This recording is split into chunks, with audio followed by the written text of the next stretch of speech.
Merci de rester fidèle au programme d'ITV. C'est parti pour cette édition du soir. Les titres. New Deal technologique, le Sénégal se lance. Le chef de l'État cible la santé, le foncier dans le cadre de la mise en œuvre de la stratégie numérique du Sénégal.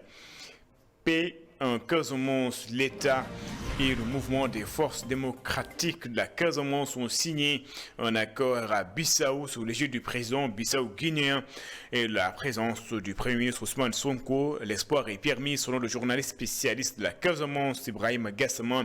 Il précise que ce ne sont pas toutes les entités du MFDC qui sont unanimes.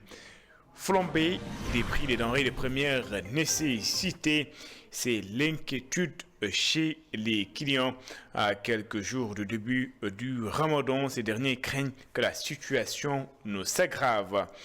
Et puis les membres du collectif des chargés de cours dans tous leurs états, ils dénoncent l'attitude de leur ministère de tutelle.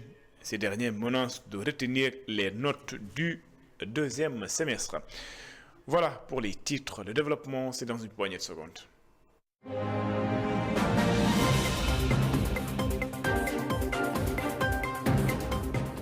Bonsoir et bienvenue. New Deal technologique, la stratégie numérique du Sénégal, lancée ce matin à Diamniadio. 12 programmes prioritaires déclinés en 50 projets seront mis en œuvre pour la période 2025-2029. Le chef de l'État met en avant le secteur de la santé, le foncier dans la stratégie numérique du Sénégal. Le chef de l'État, Bassirou Diomaye Diakhar Faye, que je vous propose d'écouter, il est ici au micro de Babacar Seck.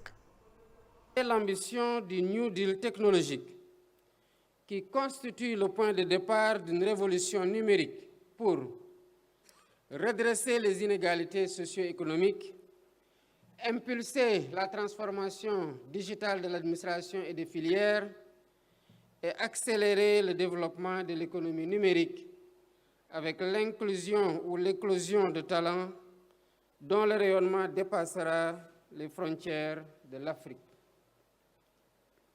La digitalisation de l'administration et des services publics, notamment les services cadastraux, la gestion du foncier, le dossier patient informatisé, l'état civil dématérialisé, la facturation électronique, la télémédecine, le e-learning, entre autres, est une priorité absolue.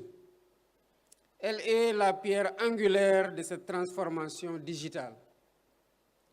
Beaucoup de nos concitoyens font face à des processus longs, coûteux et parfois inefficaces pour accéder à l'information ou effectuer des démarches administratives de base. Avec le New Deal technologique, nous introduirons, outre la simplification et la standardisation des procédures, un accès universel à Internet, une connectivité de qualité performante et à un coût abordable. Nous restons dans le cadre de la cérémonie de lancement du New Deal technologique pour le directeur général de Sénégal numérique. Les investissements doivent être orientés sur les infrastructures numériques pour assurer, selon lui, un accès universel à l'Internet. Je vous propose de l'écouter. Il est également interrogé par Babacar Seck. L'ambition du ministère est, dans 10 ans, d'atteindre ce qu'on considère être les grands piliers pour nos bons numériques, à savoir faire de telle sorte que tout Sénégalais, où qu'il puisse habiter, que ce soit au nord, au sud, ou à l'est, puisse considérer qu'il fait partie de l'inclusion numérique. Et ça, ces éléments-là, pour pouvoir y arriver, il suffit qu'on ait déjà de la bonne volonté, mais surtout qu'on soit organisé et qu'on ait une gouvernance claire et partagée avec tous les acteurs de l'écosystème.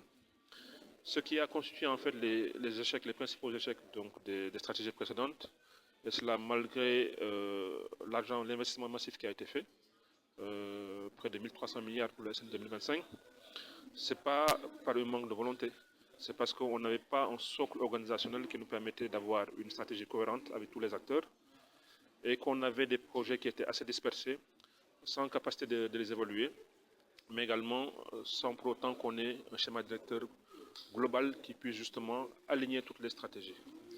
Et justement, le New Deal vient corriger tous ces manquements, toutes ces carences qu'on a eues en termes de gouvernance, en termes de stratégie qui n'étaient pas cohérentes, de façon à ce que la trajectoire soit claire, alignée aux stratégies de développement telles que le président l'a défini, la stratégie 2050, mais aussi qu'on ait l'assentiment de l'écosystème, parce que ça c'est très important.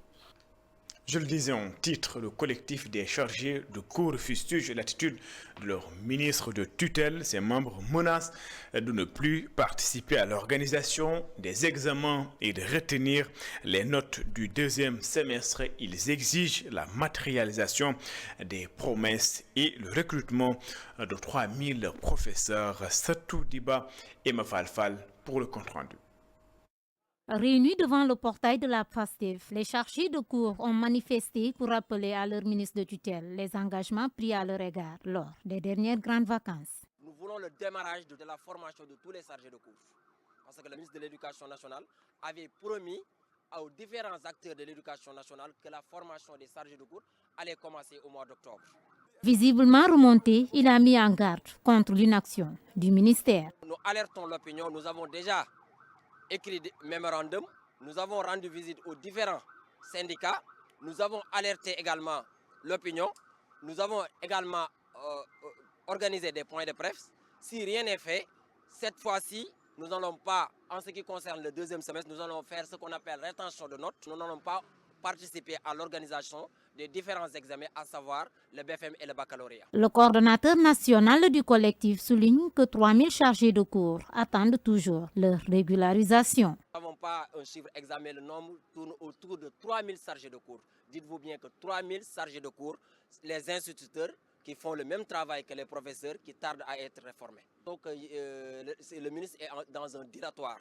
Rien n'explique que des chargés de cours, des enseignants organisent un point de presse pour être formés, eux qui doivent former les enfants. Après plusieurs interpellations restées sans réponse, le collectif a annoncé lors d'un point de presse son intention de durcir le ton pour obtenir gain de cause.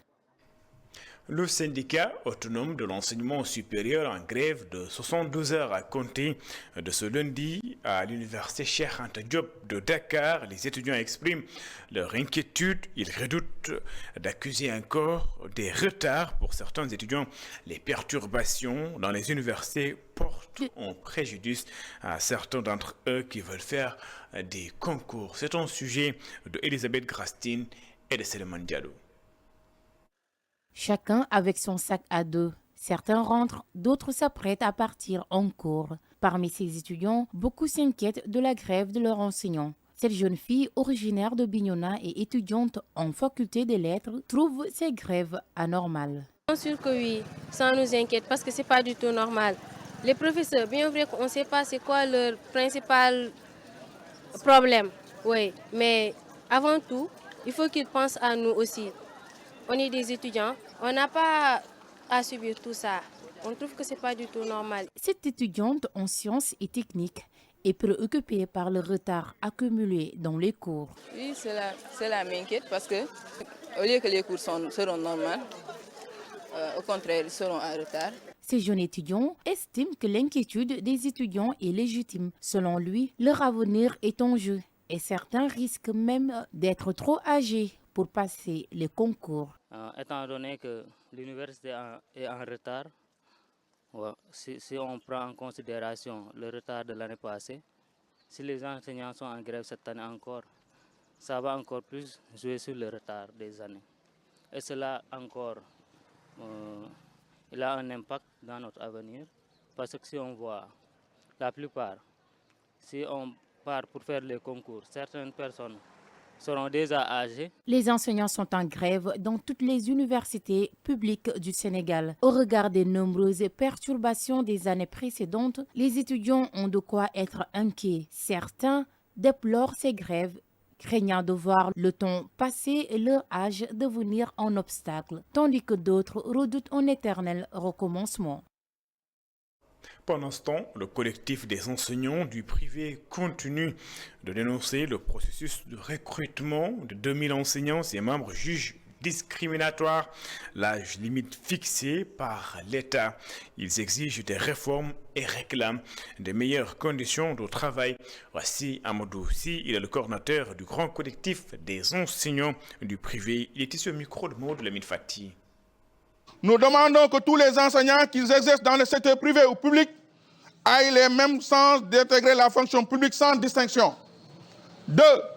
La reconnaissance de notre expérience. Nous souhaitons que l'expérience acquise dans le secteur privé soit prise en compte dans le processus de recrutement. Nombre d'entre nous ont enseigné pendant plusieurs années avec un grand dévouement et il est injuste que cela ne soit pas valorisé. 3. La révision des critères de recrutement. Nous appelons à une révision des critères de recrutement afin d'intégrer les enseignants du privé dans les mêmes conditions que leurs collègues du public, avec un accès équitable au concours. Donc, face à ce constat, nous vous informons que plusieurs de nos collègues désespérés par cette situation d'exclusion envisagent de prendre des mesures radicales pour se faire entendre, y compris une grève de la faim, ce qui est malheureusement un ultime recours pour nous faire entendre. Nous avons toujours œuvré dans le respect des règles et des autorités, mais cette exclusion flagrante met en péril notre vocation et notre avenir professionnel. On est plus de milliers dans toutes les régions du Sénégal. On va demander aussi que tous les enseignants de ne pas aller à la surveillance du BFM, de ne pas aller à la surveillance du bac et aussi de quitter les classes dans les écoles privées si c'est nécessaire. Parlons tout à fait d'autre chose. Litige foncier à Saré, Bidji, c'est dans le département de Kolda. Les habitants de Saré, Ndourou, accusent le maire de leur localité d'avoir présenté un faux projet de construction de marché pour mettre la main sur leurs terres. Ces derniers veulent que la lumière soit faite sur cette affaire. Sadio Mbalo est le chef de village de Saré Ndourou. Je propose de l'écouter. Il est au micro de Seydou Diata. Nous devons nous mobiliser pour un avenir meilleur, un avenir que nous voulons bâtir sur la transparence, l'intégrité et le service des populations. Nous tenons en premier lieu à appeler le sous-préfet de la commune de Saré-Bidji à exiger un éclaircissement de la part du maire relatif aux 32 millions de francs CFA votés et débloqués en 2022 pour la construction d'un marché à Saré-Moussa-Ndour. À ce jour, aucune avancée n'a été constatée, aucune brique n'a été posée sur le site désigné pour cette infrastructure cruciale. Il est essentiel que la lumière soit faite sur l'utilisation de ces fonds. Car chaque centime dépensé doit être justifié devant les citoyens. Le marché n'est pas qu'un simple projet d'infrastructure. Il représente un moyen essentiel pour le développement économique de notre commune. Surtout dans un environnement rural comme le nôtre.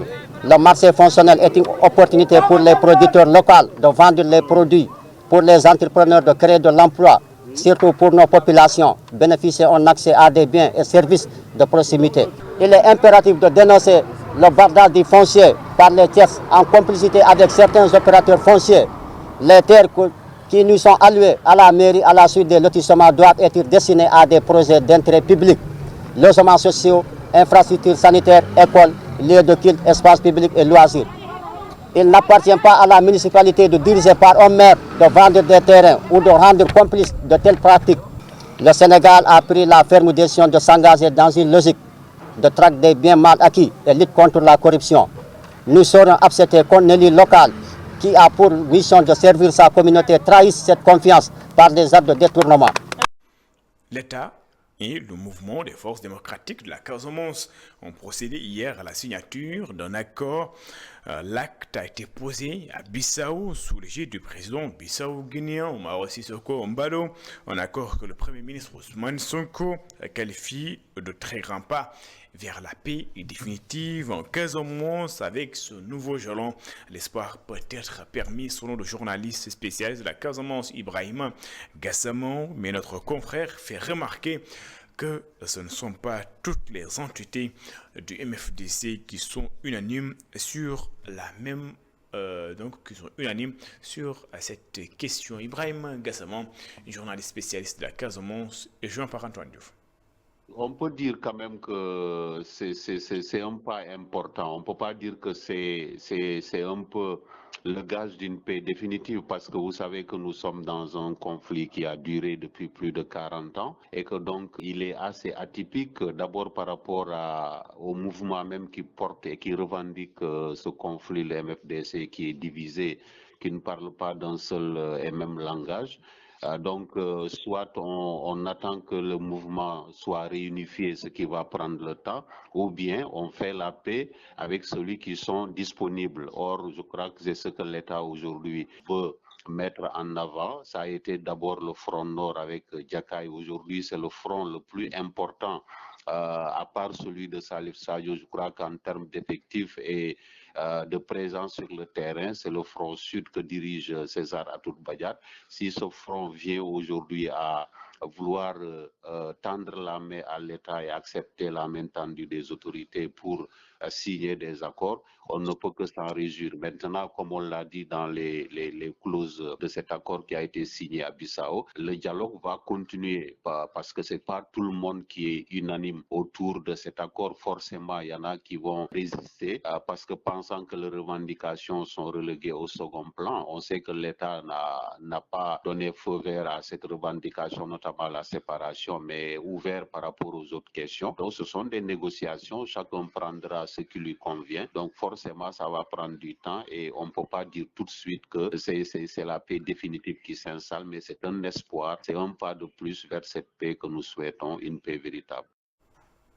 En politique, Thierno Alassane Sall s'en prend au gouvernement. Le président du parti République des Valeurs estime que le régime en place s'est trompé dans l'élaboration du budget 2025 et la planification du référentiel Sénégal 2050. Il estime d'ailleurs que le parti PASTEF est en panique depuis le dépôt de sa proposition de loi pour l'abrogation de la loi d'amnistie. Thierno Alassane Sall est ici au micro de Ndeye Fall et de Barasson. À la suite du passage du Premier ministre à l'Assemblée nationale, le pays tout entier retient son souffle. L'alternance si désirée, si chèrement payée et obtenue avec panache, va-t-elle, après seulement 11 mois, virer au cauchemar éveillé? En quoi consiste le plan d'austérité annoncé par le Premier ministre à l'Assemblée nationale? Quels sont les sacrifices supplémentaires qu'on va encore imposer au peuple qui a tant souffert? Ces questions tarautent les Sénégalaises et les Sénégalais, les Gorgorlous qui souffrent depuis et qui espéraient un changement réel dans leurs conditions de vie. Qu'en plus d'avoir perdu 10 mois sans réforme majeure, le gouvernement s'apprête à jeter à la corbeille le budget 2025 dont l'exécution vient à peine de commencer. Ils se sont trompés sur l'agenda 2050, ils se sont aussi trompés sur le budget 2025. Une autre question donc d'actualité est la proposition de loi sur l'abrogation de la loi d'amnistie. L'amnistie n'a jamais été une revendication populaire. Elle n'est ni un acte sincère, ni une démarche responsable au service de la réconciliation nationale. Force est de constater la panique qui s'est emparée du PASTEF depuis le dépôt de cette proposition de loi. Nous parlons politique toujours, cette fois-ci à Matam, où les responsables de PASTEF ont rencontré la base pour échanger sur le référentiel Sénégal 2050 et faire le bilan des activités politiques du parti. Les jeunes ont exprimé leur doléance à l'indemnisation des victimes des manifestations politiques dans la région a également été abordée. Amadou Mardialo. La coordination départementale du parti PASTEF s'est réunie à Matam pour une assemblée générale. Lors de cette rencontre, responsables et militants ont échangé sur la place qu'occupe Matam dans l'agenda référentiel Sénégal 2050. Alioune Sène s'en explique. Donc nous, dans cette vision 2050, nous sommes en train de sensibiliser les jeunes, nous sommes en train de sensibiliser les vieux pour qu'on puisse vraiment avoir une place de choix. Et d'ailleurs, on a une place de choix, d'autant plus que Matam est érigé en pôle, donc nord-est dans cette vision 2050. Il s'agira juste de travailler en parfaite harmonie, en parfaite collaboration avec les autorités pour que les jeunes puissent avoir du travail. Mais aussi, on est en train aussi d'organiser des coopératives agricoles avec des jeunes, des femmes, etc. pour qu'on puisse booster quand même le développement au niveau de Matam. Les têtes de pont du parti PASTEF ont aussi plaidé pour les victimes de la 11e région, en l'occurrence l'activiste Baba Kana, décédé pendant les événements de mars 2021, dont le dossier traîne encore. Vous avez vu tout à l'heure dans le discours qu'on a parlé un peu le cas de Baba Kana, que j'ai eu l'occasion quand même de partir chez lui et de recueillir aussi et de partager quand même des moments très difficiles avec sa famille. Et là, nous essayons de prendre en contact donc le dossier pour essayer de voir comment suivre. Aussi, il y a d'autres encore qui ont été des victimes de ce régime-là, qu'il faudrait les encadrer et les mettre en contact avec l'autorité compétente pour qu'on puisse vraiment les indemniser. Cette rencontre a permis aux responsables du parti PASTEF de faire un bilan des activités politiques et de tendre une oreille attentive aux jeunes patriotes du département qui ont exprimé leurs doléances.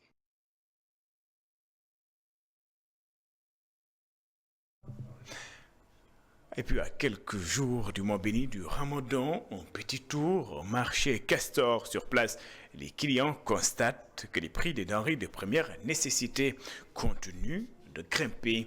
Ils interpellent les autorités par rapport à cette situation.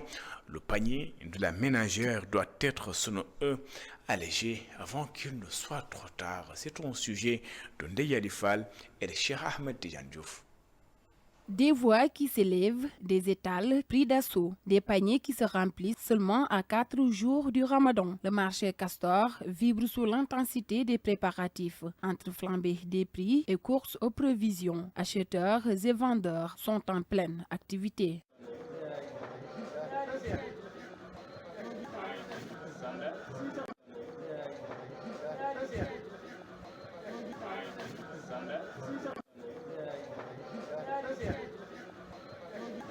Variation des prix, disponibilité des produits, stratégie des marchands. Cette commerçant d'une quarantaine d'années nous dévoile les prix du marché de la viande.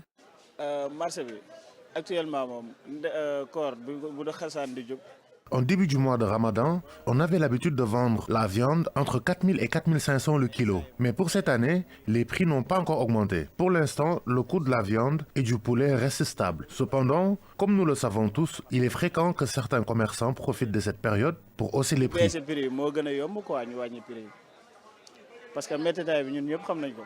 Non loin de cette boutique, une mère de famille qui fait ses emplettes. Elle déplore la hausse des prix à l'approche du mois béni. Avec l'arrivée du Ramadan, les prix sont trop élevés. Il serait souhaitable qu'ils soient revus à la baisse, en particulier pour l'oignon, l'huile et la pomme de terre. Les légumes ne posent pas vraiment de problème, mais ces 3 produits restent hors de prix. Assise devant son étal d'épices, cette mère de famille lance un appel à l'État du Sénégal et aux commerçants, les exhortant à baisser les prix qui ne cessent d'augmenter. Je sais que les prix vont augmenter comme à chaque événement. C'est pourquoi que je lance un appel pour qu'ils soient revus à la baisse, surtout durant le mois de Ramadan, qui est un mois sacré. À quelques jours du début du Ramadan, l'effervescence gagne le marché. Au marché Castor, entre hausse des prix, ruée des consommateurs et approvisionnement sous tension, vendeurs et acheteurs se préparent à affronter cette période de forte demande. Ndeyali Fall. D'ailleurs, c'est tellement qui m'a fait cette édition. Merci de l'avoir suivi. Excellente suite de programmes sur les antennes d'ITV. L'information continue sur www.imedia.sn. Au revoir.